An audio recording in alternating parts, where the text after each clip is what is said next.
Hey, speaking of game, you had lots of game. You still have lots of game. So let's get into our signature moves, okay? Because you're known for your U-tap, two-step.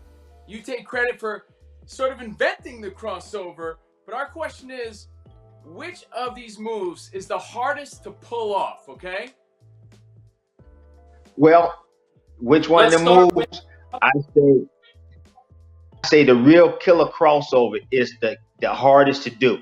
You don't see a lot of people coming down under control and still making a move. Some guys they make a move and then they bobble the ball or they turn the ball over, something like that, or not really in control of the ball. But you got to be low, you got control, and you got so you could stop on the dime, go on the dime, and then elevate.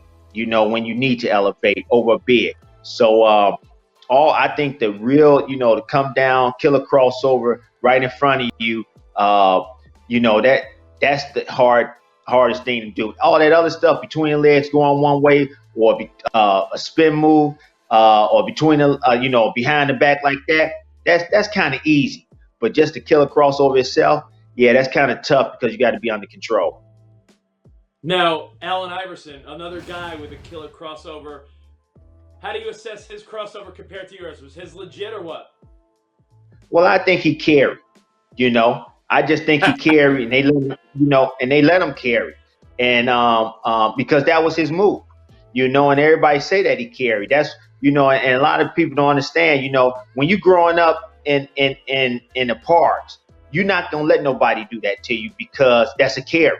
You grew up in a park and you saying that's a carry. No, take the ball out of bounds. You're not gonna make that move. But when you have referees and the NBA, high school let you do it, or college let you do it, then it's all right. So you got to roll with it. But in the parks, we would have stopped that. We would say no, take that, and let's try that again. So, but that's why we say that's a carry. 9 times out of 10, you're gonna have people say that's a carry. But he's like he said, he carried it all the way to the Hall of Fame. I get no raps about that. All right, what about this one? What about the Manu Ginobli Euro step? Well, I'm going to tell you this. I played with Sharunas Marciulionis. Nobody had it better than Sharunas Marciulionis. They learned that from Sharunas Marciulionis playing with us. When we first saw it, we thought it was a travel too. They said, no, that's a Euro step. That's what we do. I'm like, huh? That's a travel. If you look at it, no, it's not a travel. And he's under control, and he's always under control. He knows where he's going, where he head up at. So, Sharunas Marciulionis was the first to do it. So when we watching Ginobili, we know already what the move is and how it was done. What about the current day James Harden step back? What's your thoughts on the Harden step back? It's a good step back when he don't take 4 or 5 steps. That step back right there was good. That one was good. That was a step back. See, that's a step back. I used to go left with the same thing. Now, he goes, 5, like that one was good too. That wasn't a travel.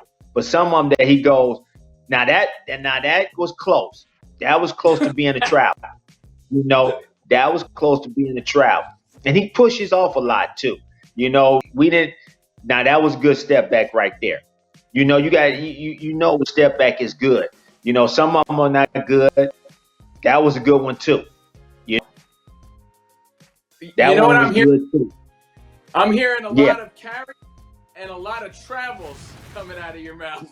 No, I didn't say that was travel. I said that was a lot of good ones. I said the ones that he go 4 or 5 steps back is a travel. Okay. I didn't say that was travel. I was saying that was good. That was a good one. Y'all was showing some good ones. They wasn't travels. Yeah. Thanks for watching ESPN on YouTube. For live streaming, sports, and premium content, subscribe to ESPN+.